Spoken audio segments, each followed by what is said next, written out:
گرفتن یا شاخصی یا حتی میخه باشد، ولی میخه باشد و اون گرفتن بعدمی راه رو آزار و اذیت نبیند، راه رو آزار نبیند. برای همین حالا که این کار میکند برای چی؟ که ایمان دارد، حیا دارد، شرم دارد و از این کاری انجام داده اش یا دور کردن بدبویی شاخ و سیم و خار و هر چیزی یا که میخ یا که چیزی که باشد. حالا میبینید که میخوای هست همونجا ماشینا میگذرن، شاید اون ضرر ببینن و این رو از راه دور کردن.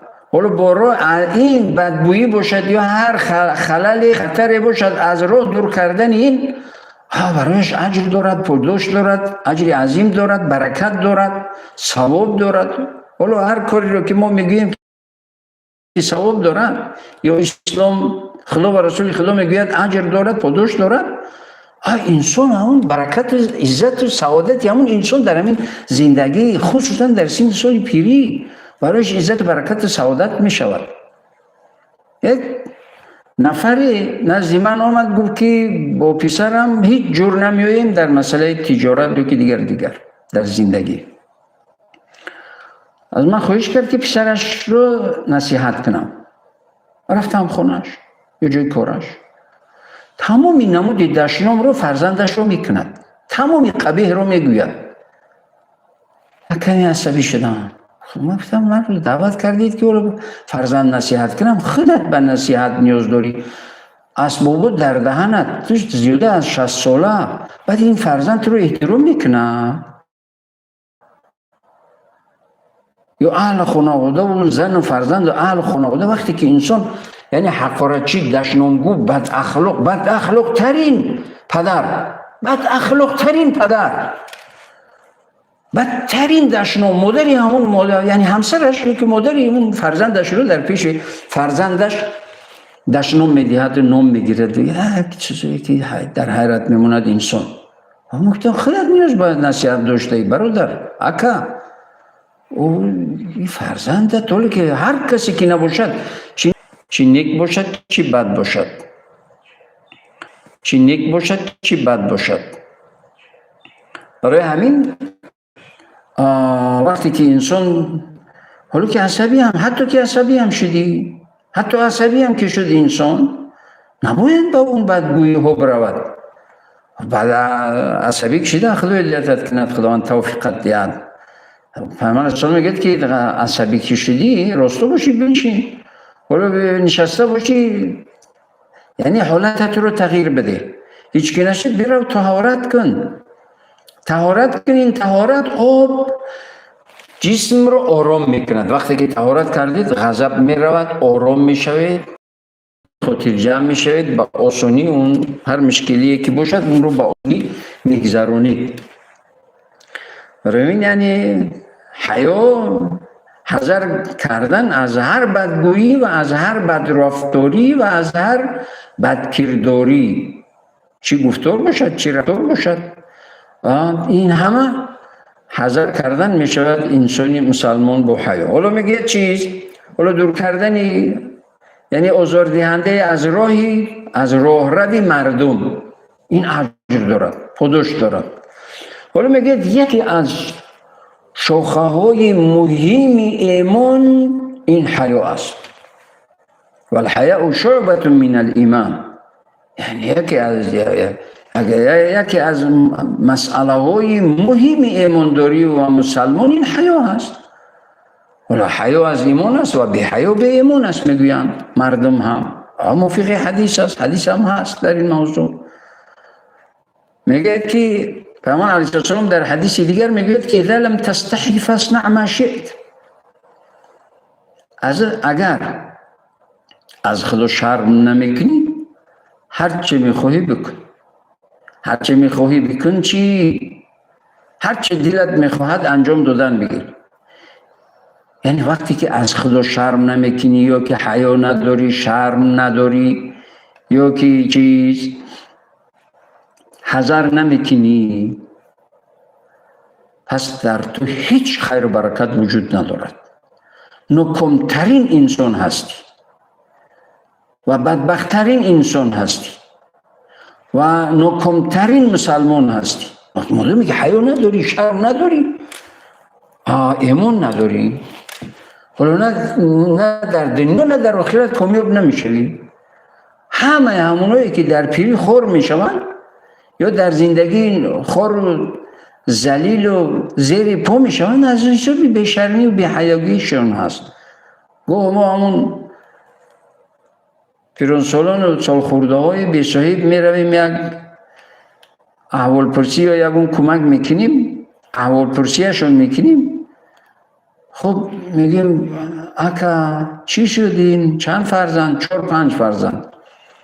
4-5 فرزند چرا شما رو آورده اینجا ترک کردن رفتن؟ خبر میگیرن. خب سالش ده یک بار یکی اون من نمیگم چی شد؟ چرا چنین شد؟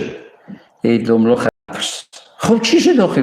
ما نام تا هیچ نمیگیریم، ما نمیگیم که فلانی اکه فلانی در فلان جا هم خیلی شده است. نه، عموما برای پند گرفتن خود، درس گرفتن خود، انسان از هر حالت، از هر انسان، از هر شخصیت یک درس میگیرد، سبق میگیرد، یک عبرت میگیرد. از اینکه خیلی دملو در وقتش یک نوشیدنی، یک کشیدنی و یک فسق و فجور و یک زنا و حرام و حرج و دیگر رو از زن و از فرزند و از خدا و رسول خدا و از همه چیز بالا دونستیم. خب دیگه حاضر حالمون همین است. مسلمان شرم دارد، حیا دارد. همین چند روز قبل در یک نیکو نشسته بودیم. رفیقای و همکورسای شهم در همون اتاق هستند.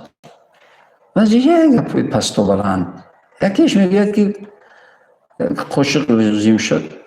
میگه برید از خانه همسایه قاشق بیارید. یعنی تحقیر خانواده. برادری عزیز، چی به تربیتی هست؟ شما کجا نشسته؟ مهمونید. مهمون باید شرم داشته باشد، وقار داشته باشد، احترام داشته باشد. مهمون باید خودش را احترام کند.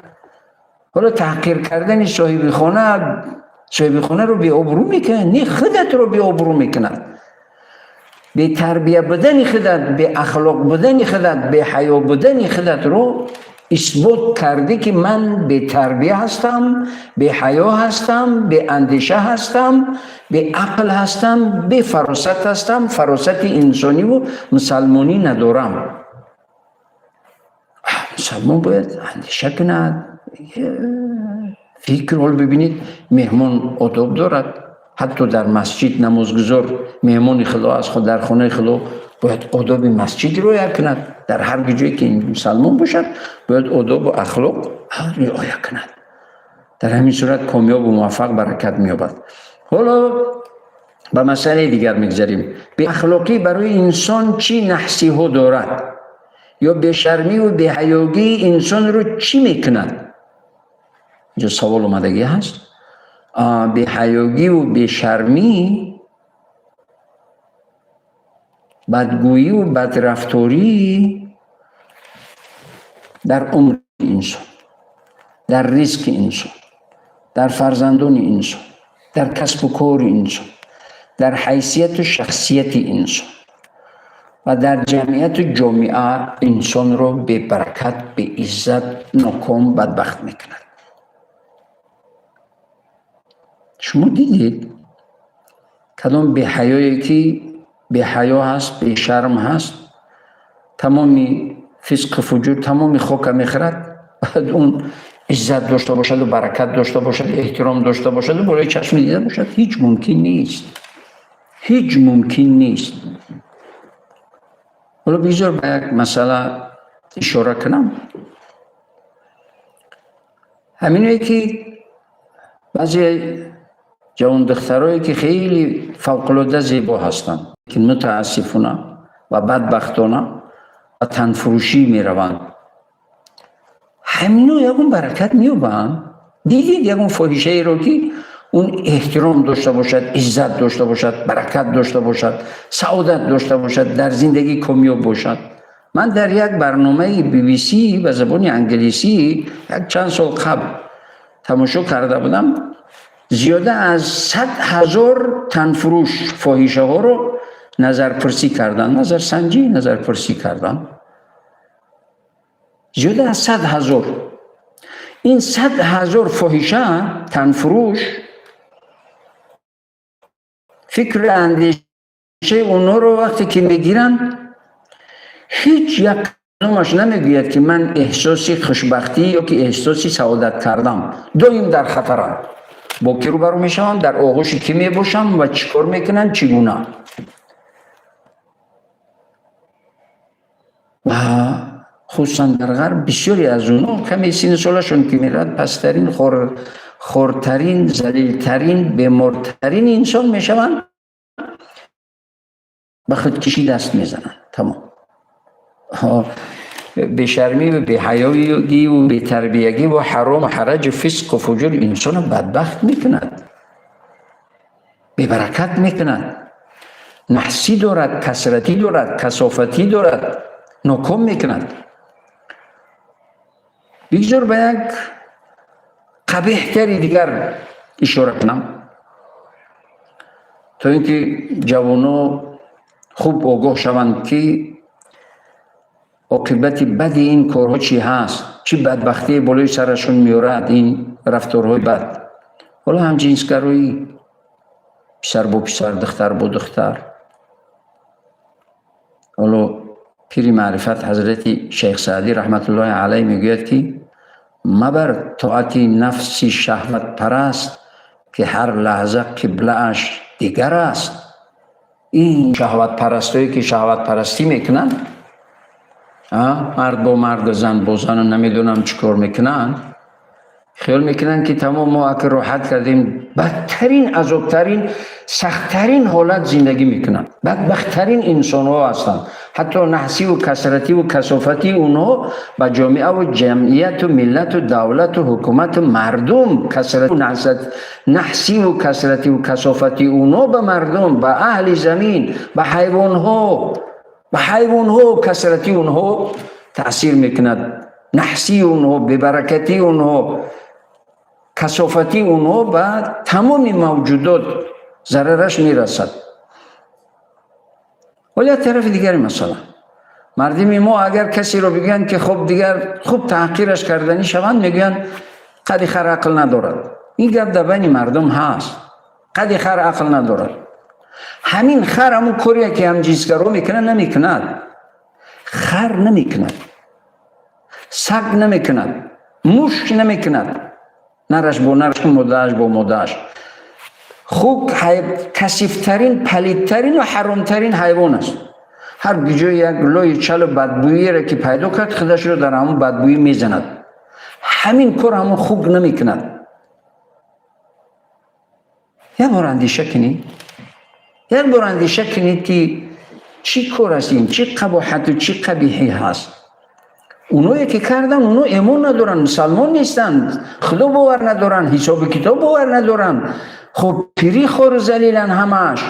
و شما هم نمیخواهی عزت و برکت و سعادت دنیا و آخرت؟ نمیخواهی در دنیا و آخرت؟ یا این فکر میکنید که این دنیا به صاحب از هر کاری که کردید میکنید میروید؟ تمام. هر کاری که کردید جوابش رو میگویید. هر کار جوابگویی دارد. یا اینکه متاسفانه بعضی از جوان دخترها لبای خدا نمیدونم چه لنجای خدا و دیگر خوشحال و ورم نمیدونم سنئی کیم چی کنه. چرا چنین است؟ همون جوانایی که لب بینی و گوش و قاش و لنج و دیگرش رو تغییر میدهد و 10 سال پس به یک بیماری خطرناک مبتلا می شود. پشیمان‌ترین انسان می باشد. باید انسان دور فکر کند که فردم چی می شود. حالا در این جوانی هر چی که خواستم، این نفس خواست، مبر طاعتی نفسی شهوت پرست. این نفس تو رو با بدبختی رو شیطان، نفس شیطان قرینن، رفیقن و بدبختترین حالت به ناکامترین بدبختی میبرد، ناکام و بدبختت میکند. و 10 سال پس 20 سال بعد رو فکر کن که چکار میکنی با این رو کردارد یا که بعضی جسمی خود رو یعنی گل میگذارن. حرام است.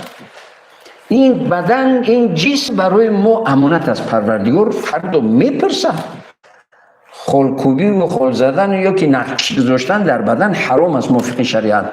جوابگویی دارد، جوابگری دارد، عذاب دارد. زینت انسان در همون نقش است یا در لبای نمیدونم که در همون است.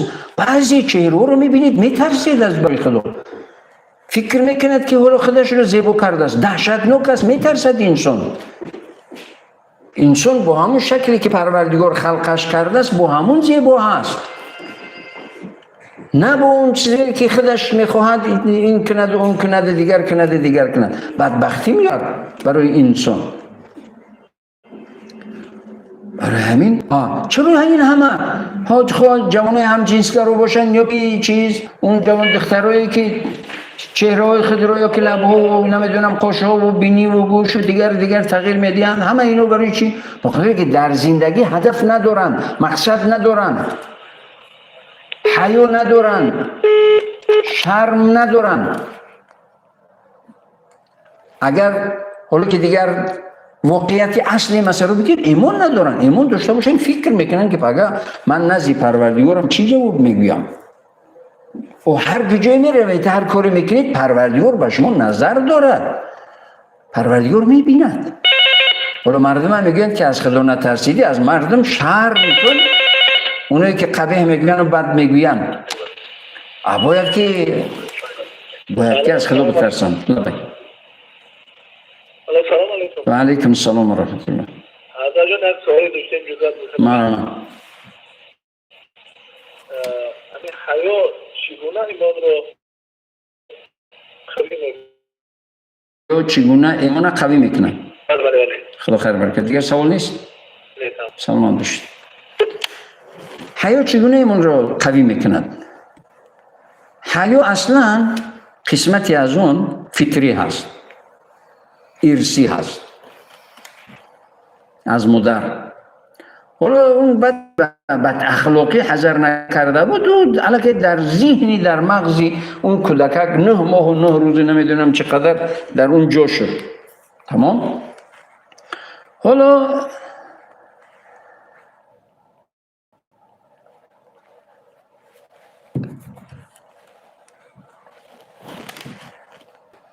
در ذهن اون جوش وقتی زبانش شده میشه برای که بوداشنا میکشه زبانش. چرا؟ وقتی به 9 ماه از 9 ماه اگر 4 ماهش رو بگیریم که دیگر خب 3 ماه 4 ماه دیگرش یا 5 ماه دیگرش یا 3 ماه دیگرش همه اون بدگویی های مادرش کی گناهگار میشه؟ انا اون مادر که تربیه نکرد. حالا از بطنی از رحم مادرش این قسمتی بدگویی های مادر رو گرفت در ذهنش هست. بعد چشم شد که دید که مادر پدرش رو، حالی گفتم که اون قصه ای که پدر فرزندش رو تمامی نمودی دشنام رو میدهد، این رو شنید. بعد براش یک چیزی عادی، یعنی به ایمان به تربیه به ایمان میشود. یعنی اصلا تربیه قد دسته تربیه است.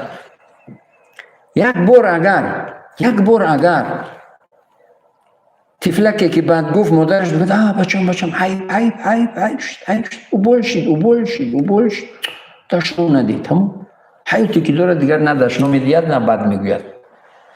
وقتی که دشنام نداد پیامبر علیه السلام میگویند که مسلمان لعنتگو نمیشود، لعنت نمیگوید هیچ کسی رو، دشنام نمیدهد هیچ کسی رو، تحقیر ناجا نمیکند هیچ کسی رو، به احترامی به هیچ کس نمیکند. مسلمان یعنی چی؟ مسلمان یعنی انسانی بی آزار، مسلمان یعنی آداب اخلاق.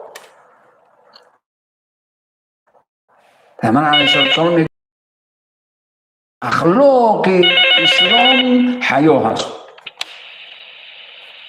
الو علیکم و رحمت الله حضرت مفتی. علیکم السلام و رحمت الله و برکاته. حضرت یک سوال داشت، 3 سوال داریم حضرت. یک سوال نه حضرت جان. باشه.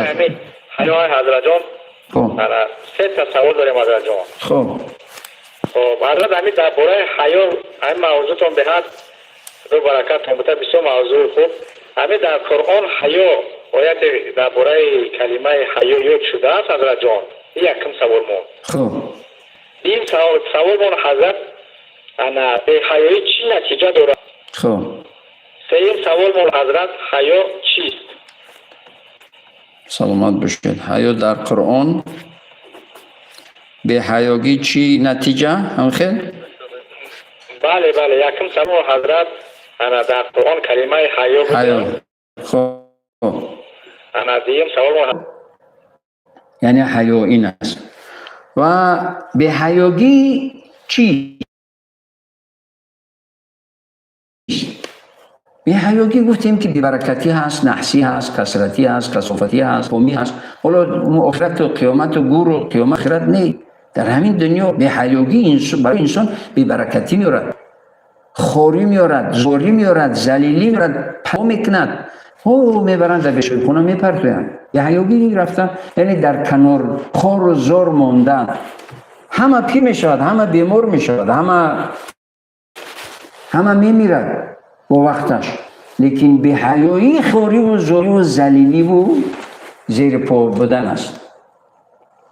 انسانی با حیا، انسانی با ایمان، انسانی با شرافت، انسانی با کرامت، انسانی محترم، اونی که خودش رو احترام میکنه، دیگران رو احترام میکنه، هر چقدر پیر شدن همون قدر عزت و برکت و سعادتشون زیاد میشود. انسانی که به حیا به شرم هستند، بدگو هستند، حتی نعوذ بالله انسانی که بدگو هستند هنگام سکرات موت دشنام داده جان میکنند.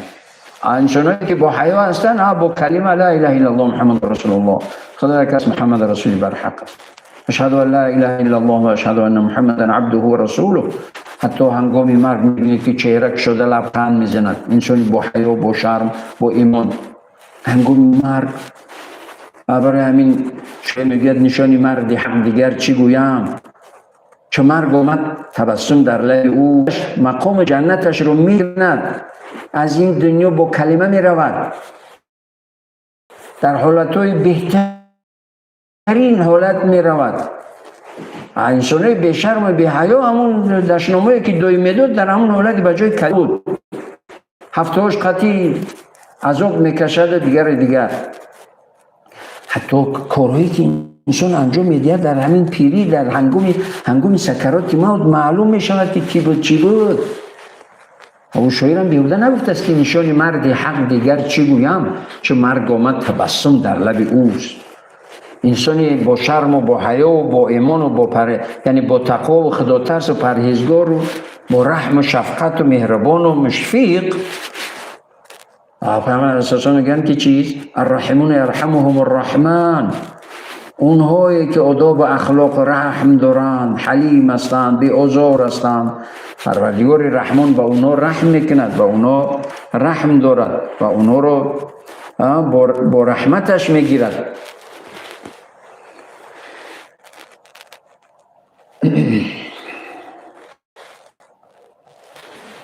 برای همین حالا که بی حیاگی خوری و ذلیلی و یعنی چیز.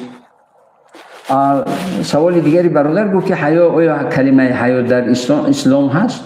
در قرآن هست؟ خداوند عزوجل در سوره بقره و در چندین جای قرآن حیا را ذکر کردگی هست. حتی میگه که استعیذ بالله ان الله لا یستحیی ان یضرب مثلا ما بعوضة فما فوقها. صدق الله العظیم. پروردگار شرم نمیکند، حیا نمیکند از مثال آوردنی یک کورپشه حالی که شود در یگون موضوع انشالله موضوعی علاهیده در موضوع علمی معجزه های قرآن که اثبات شده است. حالا پروردگار میگه پروردگار حیا نمیکند از مثال آوردنی به کورپشه. یک کورپشه رو ببینید خداوند عزوجل چقدر خلق کرده است. کورپشه را در دارد 2000 متر 2 کیلومتر میدوند که در اینجا خراب دارد یا ندارد. کورپشه 3 دیل دارد. 3 دیل دارد. یعنی کورپشه که بین میگردد ما میگیم هیچ چیز است. 48 دندان دارد. زیاده از 100 چشم دارد. پروردگار یک معجزه قدرتش را در یک مخلوقی عاجزترین، ضعیفترین، خردترین، ببینید چقدر اظهار کردگی از قدرت و عظمت و بزرگیش را پروردگار، که این جایش اینجا نیست. از دور میداند که کدام خونی که موافق است راست همون میرود. اونی که خونش از دور میداند که کدام خون برایش موافق است یا که مضر، مفید است یا مضر. و 6 نمود جراحی دارد. پیش از این که نشسته برابر اول کاری که میکند در حدود 1 سانتیمتر پوست انسان کرخت میکند تا اینکه خون وقت هنگام خون گرفتن حس نکند، انسان کرخت میکند. بعد به شکل 4 کنجه میبرد، همین تیغی علایده دارد در همون نیشش. بعد از دهانش مایع دوری مخصوص میریزد تا اینکه خون تنک شود، تا اینکه از اون خون کشیده گیره تواند. چون که خون انسان غوث است در خرطوم یا که اون چیز نیستش نمیدراید. بعد باز اون رو در کاریش میگیرد، اون رو میدوزد باز، چرا که این انسان ضرر نبیند، یکون میکروبی داخل پوستش نشود. سلام علیکم. در یکون موضوع علایده علمی، معجزه‌های علمی قرآن انشاءالله ما صحبت خواهیم کرد. علیکم السلام و رحمت الله و برکاته. دوجان از سوال داشتیم درباره همین برنامه حیا را تماشا کردیم. حیا از کجا سرچشمه میگیرد؟ حیا یعنی انسان از کجا سرچشمه میگیرد؟ سلامت باشید، خدا خیر برکت. حیا از کجا سرچشمه میگیرد؟ حیا از مادر. از مادر. ولی قبیح هم شوم وقتی که جای خواستگاری می روید، کلین یا زن میگیرید، اول بپرسید که در همون خونه چی خبر است. الو. السلام علیکم بابای داملو. علیکم السلام و رحمت الله و برکاته. حضرت داملو یک سوال داشتیم. او مرحمت. همین پیامبر خدا صلی الله علیه و سلم درباره حیا چی فرمودند؟ سلامت باشید، دیگه سوال نیست. رحمت. خدا خیر برکت. سلامت باشید. حالا که می روید ببینید که همون مادر همون دختر چی گپ است، چه خبر. اون خونه که دایم دعوا و جنجال و بالای، یعنی در سر شوهرش دایم 4 مغز میشکند، دختری اون رو نگیرید، کلی نکنید. چون که همون رولایی که در اونجا مادرش رو دیده بود، همون رول رو میاره در خونه شما بازی میکنند. همون بازی رو در اینجا جوری میکنند. حیا از کجا سرچشمه میگیرد؟ از مادر، از خانواده، از پدر. اگر فطری یگان چیزی در ذهن و در طبیعت انسانیش هست این چیز هست. لیکن اکثرا چشم کشاد هر چی رو که دید همون رو میگیرد. حیا رو دید که مادرش با حیا هست، با پدرش بسیار با وقار، با آداب، با اخلاق سخن میگوید، تمام همون میشود. میرود با شوهرش با آداب، با اخلاق، با یعنی چیز، با احترام رفتار میکنه. دید که مادرش دشنام، حقارت، بدگویی، بد اخلاقی، فسق، فجور، میرود همون کار رو میکنه، تمام همون رو بازی میکنه. هر چیزی که دید همون رو میکنه. برای همین باید احتیاط داشتیم. حیا از گجو سرچشمه میگیرد، فطرتی هم هست و هر چیزی که در خونه اش دید همون رو میکنه، چی پسر باشد چی دختر. حیا از اینجا سرچشمه میگیرد. حالا میگه که پیامبر علیه السلام میگه که چیز درباره حیا چی گفته است؟ پیامبر علیه السلام از پیش مرد میگذاشت، برادرش اکش دودرش رو سرزنش میکرد، میگو که تو این اندازه حیا داری یا که شرمگین هستی که بخدا ضرر آوردگی هستی. بعد پیامبر علیه السلام میگه که دعه فان الحیاء من الایمان. سرزنش اینجا بود. گفت بگذار این مرد، این بهترین انسان است، با تقواترین انسان مسلمان هست. حیا از ایمان است، حیا از ایمانداری هست. و باید که انسان چیز الحیاء، بعد حدیث دیگر گفتگی است که الحیاء لا یأتی الا بخیر. حیا دایم به صاحبش خیر برکت میارد. حیا، انسانی با حیا. حالا یک واقعیت بگم، حالا حدیث ها گفتیم، آیات ها گفتیم، از قرآن گفتیم، دیگر همه گفتیم و چند مثال هم آوردیم. یک واقعیت بگم، فرزندی با حیا، با شرم و با حیا محبوب ترین فرزند برای پدر و مادر است. زنی با حیا محبوب ترین زن برای شوهرش است. و حیا برای چی مرد، برای چی زن، یعنی خوب است. حیا برای مرد یعنی چی؟ دشنام نمیدهد، بد نمیگوید، بد رفتاری نمیکند، حتی در خانه پیش کلین و دختر و فرزند و دیگر و ینگه و دیگر لباسای تنگ و چسبیده در بدن نمی پوشد. مرد، من زن رو در نظر ندارم، مرد باید حذر کند از این به لباسای تنگ پوشی و دیگر که در خانه خودش، نزد دختر خودش، نزد اپای خودش، نزد خواهر خودش باید که لباسایی که در بدن چسبیده نباشد باید بپوشد.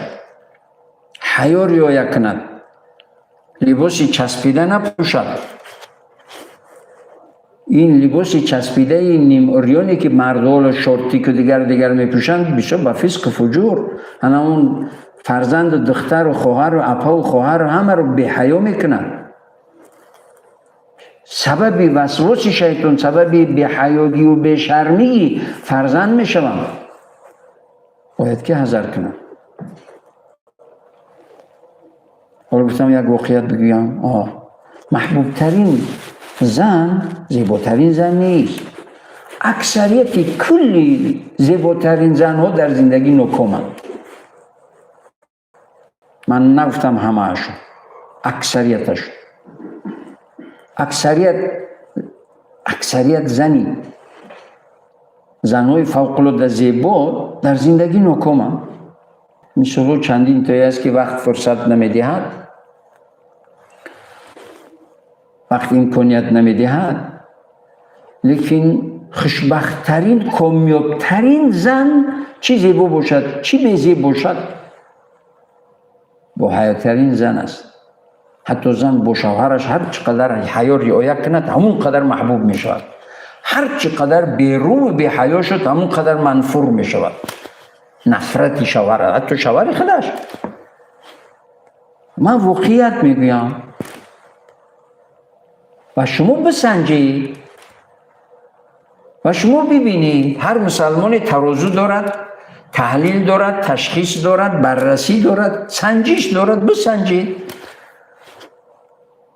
من گفتم که اکثریت کلی زیباترین زنها در زندگی ناکامن. همچون زن، من مادر در نظر ندارم، همچون زن ناکامترین انسان ها هستند در زندگی. چرا؟ به خاطری که مغرور به حسنشون میشوند. هر انسانی که مغرور به هر چیزی که شد، اون ناکامترین، مغلوبترین، بدبختترین انسان میشود. به مالش مغرور شد، اون مالش برایش نحس و ببرکتی و کثرتی و کثافتی میارد. به حسنش مغرور شد، اون زیبایی برایش نحسی و کثرتی و کثافتی و ببرکتی میارد. به وظیفه‌اش اگر مغرور شد، اون وظیفه نحسی و کثرتی و کثافتی و ناکامی برایش میارد. به بازوی و قوت و سیکه و صورت و قد و قامتش مغرور شد، این قد و قامت، این جسم و این چیز، این برایش بدبختی ها میارد. چرا؟ به خاطری که شکر نگفت. این همه نعمت است. حالا زیبایی زن برای زن نعمتی بزرگتری است که پروردگار داده استش. حالا اون زن زیبا رو بگید که خواهری عزیز، همین چشم و قاش و لبا و دیگر چهره که زیبا داری، خودت کاغذ قلم گرفتی و کشیدی که چشما میخیلی خیلی نی به پدر مانده نی. پس کی؟ پروردگار. انا اون پروردگار شکر بگو که من رو سیکه و صورت زیبایی داده است. هر وقتی که انسان، هر انسانی، هر مسلمانی، چی مرد چی زن، وقتی که در آینه نظر کرد باید بگید الحمدلله الذی. چیز حدیثی مبارک از دعا هست، اللهم کما احسنت خلقی فاحسن خلقی. اللهم پاک پروردگارو یا پروردگارو همچنانی که خلقت من، خلق من رو، شکل من رو زیبا کرده ای، اخلاق من رو زیبا کن. اللهم کما احسنت خلقی فاحسن خلقی. همچنانی که خلق من، شکل من رو زیبا کرده ای، پروردگارو اخلاق من رو زیبا کن. این دعا است. هر انسانی باید که در آینه که خود رو نظر کرد این دعا بگوید. باید اللهم کما احسنت خلقی فاحسن خلقی. یعنی مغرور شدن به زیبایی بدبختی میارد، نحسی میارد، کسرتی میارد، کسافتی میارد، ناکامی میارد. به هر نعمتی که، به هر چیزی که انسان مغرور شد تمام ناکام شد. برای میگن کل مغرور مغلوب. هر مغرور مغلوب است، ناکام است. تمام ناکامی است مغرور شدن. لیکن بزرگترین زنی روی دنیا باشد، لیکن با حیا، با آدابترین زنی روی دنیا باشد، خوشبختترین زن است. بگذار من قصه بیرون از این موضوع است لیکن دخالت دارد بگویم. در قدیم سالهای پیش عروس یا زن رو بس دشوار بود. بعد نکاح میکردن، بعد زیر چادر میدیدن. دیدن دشوار بود. خب بعد که نکاح میکنن زیر چادر میدرد، میبیند که عروس خیلی بزیبا است. بعد میگوید اوه ایتا بزیبایی، میخواهد از چادر، از زیر چادر ببراید. اون زن زنی با عقل، با فراست، با ادب، حالا با شرم حیایی نیست که دیگه خب خاموش هر چیزی که بلا بالای سرش بیاد قبول کنن نیست. نکاح شدگی است بینشون، از دستش میقبلد، میگه این مرد. ولی که نکاح شد بین ما. اگر پروردگار با من حسن نداده است، اگر حسن نداده است، لیکن عقل فراستی داده است که در زندگی با من هرگز پشیمان نشوی، نمیشوی. این سخن گپی اون شهر رو همه شنیده بود در اون خانه. 30 سال بعد پرسیدن، آدم‌ها پیش حیا داشتن، حاضر دیگه مسخره میکردن، مسخره میکردن. زن دیتری گفته، تو زن تایتری گفتی و زن نه. یکی زر و یکی زن میگن سخنش به معرکه را نیست، به پیش مردم نیست. بعضیا نمیدونم که از بی‌حیایی، ایمانی، بی‌شرمی تمامی معامله با زنش انجام داده رو پیش رفیق و همکورس و همنشینش نقل میکنند. حرام است. این بی‌ایمانی هست، بی‌حیایی هست، بی‌شرمی هست. انسان باید حذر کند، باید که نگوید. خدای نکرده اگر مبودا، حالا اگر که یک حرام یا زینایی را هم که انجام داد استغفار کند، عموما پیش کسی نگوید. وقتی که پیش کسی میگوید شاهد میگیرد، 100 کس، 1000 کس شاهد میگیرد. فردا روز قیامت بعد کجا میرود؟ اون همه اون که گفته بود اونا شاهدی میدهند که نمون فاسق و فاجر است. حالا بعضیا معاملای خودی، معاملای با همسرش رو باید پیش رفیق همنشین. بی ایمانی هست، بی تربیگی هست، نحسی دارد، کسرتی دارد، کسافتی دارد. حالا ببینید 30 سال بعد رفیقش میگه که رفیق، دوست، خب دیگر توضیح را ما نگاه داشتیم این سیر بود. خب بین خودت همسرت، لیکن تو دون خدا برایم یک عبرت و درس و پند و اندرس شود. میخواهم بدانم زندگیت چگونه است. هنگامی که تاگی چادر در آمده بودی گفتی اوه این عروس بزیبایی. بعد دیگر نمیدونم دیگرش گو که دیگرش همین شد که همسرم گو که مرد اگر پروردگار با من حسن نداده است، آداب و اخلاق و فراست و یعنی عقل داده است که هرگز در زندگی با من پشیمان نمیشوی. مدتی 30 سال است میگوید یک بار بین ما یک دیگر نفهمی شد. در 30 سال یک بار یک دیگر نفهمی. پیش مردم آداب داشتن، حیا داشتن، شرم داشتن، احترام داشتن.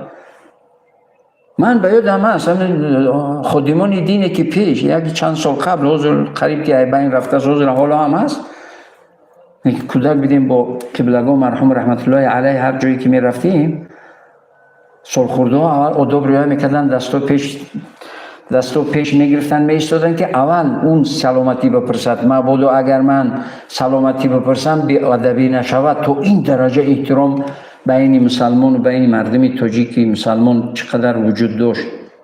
حالا کم میبینیم. پیش هم چنین میکردن. بزرگسال کروانسالی رو اول نمیپرسیدن که اکا بابا چخیلی.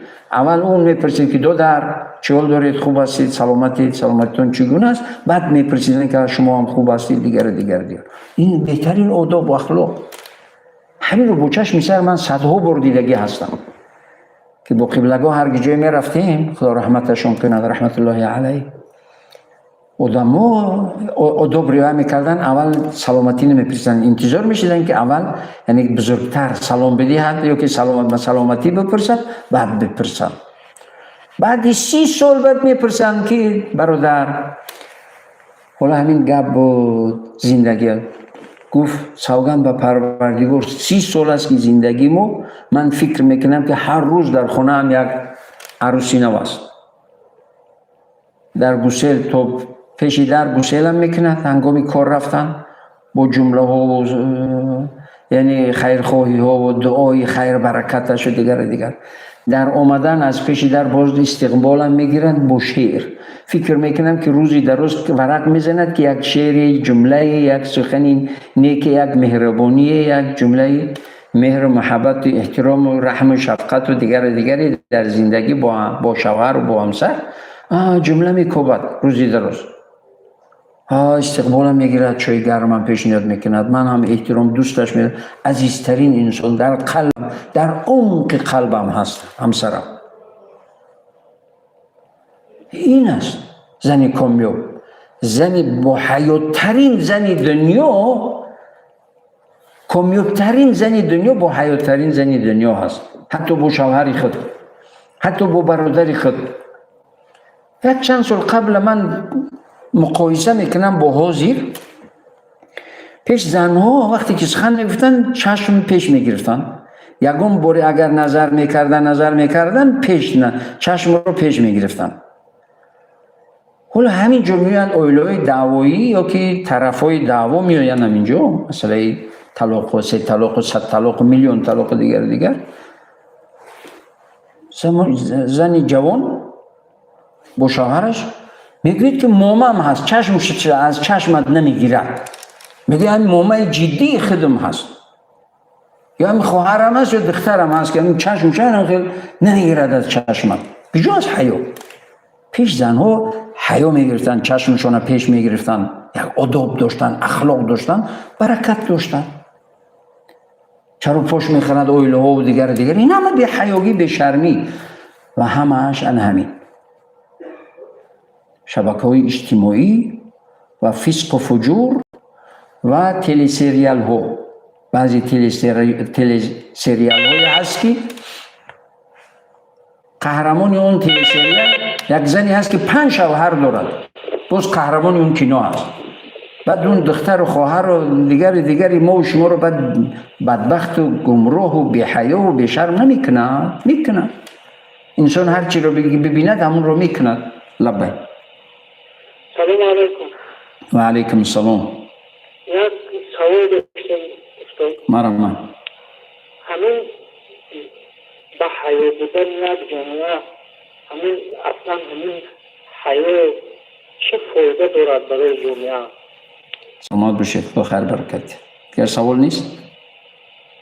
دیگر سوال ندارم رحمت. سلامت باشید. حیا در جامعه چی فایده دارد؟ شما یک بار ببینید.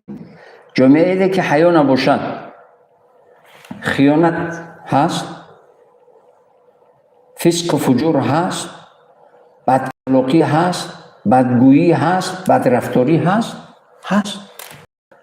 همه ضرر می‌بیند، همه در خطر است، همه در ضرر است. آرامی نیست، باوری نیست، باوری از بین می‌رود. باوری از بین زن شوهر. اون مرد میگه 30 سال است که من با همین بزرگترین زن لیکن با حیاترین با ادبترین زن زندگی دارم. سوگند به پروردگار در 30 سال یک بار بین ما یکدیگر نفهمی شده بود که عیبی من بود. اون رو میگن ادب، اون رو میگن حیا، اون رو میگن ایمان.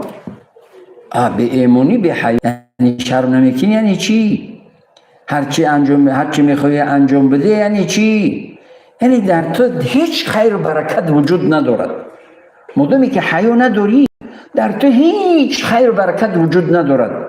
نکوترین انسان در دنیا و در قبر قیامت و در آخرت است. خدا نشان ندهد، خدا نشان ندهد، خدا پناه دهد از بی‌حیایی، از بی‌شرمی، از فسق و فجور، از حرام و حرج. حالا گفتم شبکه‌های اجتماعی، بعضی تلسریالی هست که مردم با 4 چشم نظرش میکنن، دقت میدین، با دقت تماشا میکنن. بعد میبینید اون چی هست؟ اون قهرمانش یه زنی هست که با 10 مرد علاقه دارد. اینش نمیکی کیمچی با سبب همون رو با تمامی میل و با تمامی هستیشون، با تمامی وجودشون تماشا میکنند. وجود که مسلمان باید با تمامی وجود عبادت کند و زندگیش رو با تمامی وجودش و با دست دندانش مستحکم بگیرد، حالا برعکس شده است. و فسق و فجور با تمامی وجود، با حلال هیچ. برای این وقتی که جمعیت باوری از بین می رود، برکت از بین می رود، نحسی دارد، کسرتی دارد، کثافتی دارد، ببرکتی دارد، خواری و ذلیلی دارد. ما با خودکشی دست میزنن بر خداشون ندید. وقتی ما خیلی گذشت و میخوام جمع بس کنم و از همه امام خطیبا من خواهش میکنم که در موعظه هایشون درباره آداب و اخلاق جوانان، چرا که این شبکه‌های اجتماعی جوانان رو بسو از شرم و حیا و از عفت و پاکدامنی و از احترام و قدردانی و آدمگری و وعده و یعنی وعده دهی و از همه این، از جوانمردی و پاکدامنی دور کردگی هست. برای همین امام خطیبا باید در تمام موعظه هاشون در مسئله آداب و اخلاق جوانان باید که جدی‌تر باشند، چرا که خیلی مهم است. و دیگر مسئله که من میخواستم با مهاجران مهنتی مراجعت کنم، برادرانی از یکی در مهاجرت مهنتی هستید و اهل و خانواده و پدر و مادر یا که زن و فرزندان اینجا هست، همیشه در تماس باشید، حداقل در یک هفته، در یک ماه. من میگویم شما بسنجید، تجربه کنید، زنگ زدید بگویید زنک جان یا مادر جان، پدر جان، یادت کردم، من یعنی مشتاقی روی شما هستم، برای شما شده چند هزار کیلومتر آمده مهنت و زحمت کشیده ایستادم، یادتون کردم، دوستتون میدارم، احترامتون دارم، در حقم دعای خیر و برکت بگویید. با اهل و خانواده اگر که همسر باشد، زنک جان دوستت میدارم، یادت کردم. وقتی که این مراجعت رو که کردید هیچ وقت اون زن خیانت نمیکند. لیکن از اونجا بعد زنگ بزنید، بعد بگید که میزنمت میبری و دیگر چند هزار کیلومتر میزنیش بیچاره رو میبره اینجا. این وقتی که از تو ناامید شد به مرد دیگر امید میکند میرود. و همه برادرانی که در مهاجرت مهنتی هستن بسیار خواهش میکردم که در یک علاقه محبت، در یک علاقه صمیمی، در یک صحبتی عاشقی با همسرتون، با زنتون، یعنی صحبت‌های عاشقی و دوستداری و محبت، اظهار محبت کنید تا اینکه خانه‌تون با برکت شود، تا اینکه اون زن امید به شما کند و به کدام مرد دیگر امید نبندد. و در اخیر از پروردگار عز و جل با دعا به همه بینندگان، خصوصا اونایی که در مهاجرت مهنتی هستند، چرا که خیلی بینندگان زیادی ما از مهاجرت مهنتی از خارج کشور هست و از داخل کشورم، و همه اونها از خداوند عزوجل با دعا خیر و برکت و عزت و سعادت، خصوصا برادرانی که در مهاجرت مهنتی هستند، خداوند عزوجل در کسب و کار و رزق و روزی و عمر و زندگیشان برکت عطا کند و خداوند عزوجل سالم و غانم و با برکت و با عزت و سالم و نزد پیوندان اهل خانواده بر بگرداند. همه شما رو پروردگار همیشه زیر سایه رحمتش قرار بدهد، با نظر خیر و برکت و نظر رحمتش نظر کند. عزت و برکت و سعادت دنیا و آخرت را نصیب روزیتان بگرداند. تا برنامه دیگر در پناه پروردگاری قادر و توانا باشید.